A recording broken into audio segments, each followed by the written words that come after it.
Hi everybody, EB here. Welcome to today's video. Today's video is on my beloved Peppermint Linux. A little bit of a blast from the past. This is the latest iteration, which is PeppermintOS 11, built and based off of Debian base. Just before we start, so I would just like to quickly highlight a couple of issues that are found with Kumo. Kumo is, I believe, a replacement for ICE-SSB, which in the original distribution allowed you to make shortcut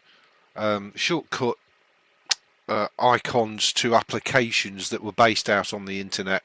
But once you've made that shortcut, it actually makes it run like it's an inbuilt application in its own window.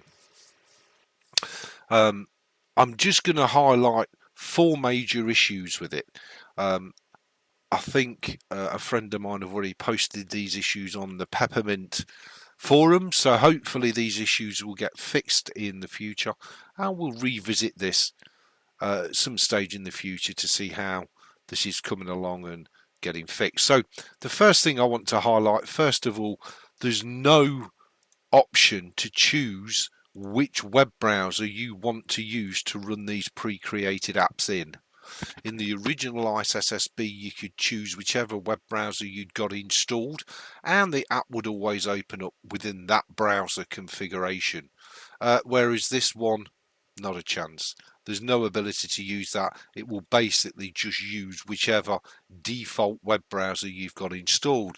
So if you've got multiple web browsers installed, and for argument's sake you create the shortcut in Chrome, and then you want to set Firefox as the default, it won't open it in Chrome. So there's no ability on here to select your web browser. ICE-SSB add that out of the box. So that's point number one. Point number two is if you go ahead and create an internet shortcut web app, it will not maximize on the screen. So it's like it's locked solid within the window that it's launched in, and there's no way to press F11 and maximize that. So if you're watching a movie, for argument's sake, on Netflix, you can't maximize that window to fill the whole screen. It always stays within a window, bordered window, even if it's maximized to your screen size. ICE-SSB F11 worked perfectly, so F11 doesn't work on Kumo. The next issue that I have is if you create an app and put it into one of your menus, and then you go into manage and go delete app. If while you're creating it you select make this app available to all users, and then you go and try and delete it, it does not remove it from your menu. The only way to get rid of it is to right click the icon and left click hide. Again, ICE-SSB, the original one, did that perfectly. So you could add and remove apps at will. Whereas it seems that with Kumo, well, that just doesn't happen, unfortunately. So just to reiterate, we've covered that there's no F11 full screening.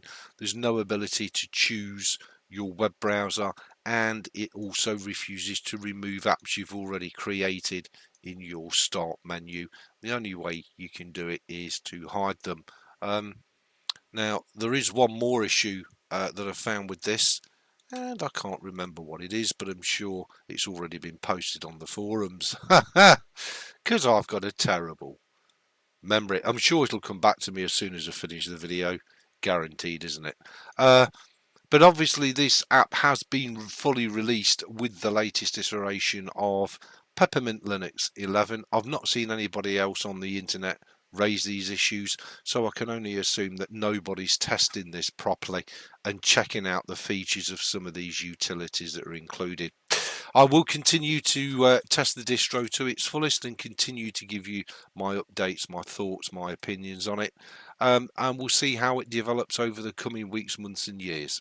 Thanks for watching everybody. Please rate, comment, subscribe, thumb the videos up or down. I will see you for another wicked English Bob video.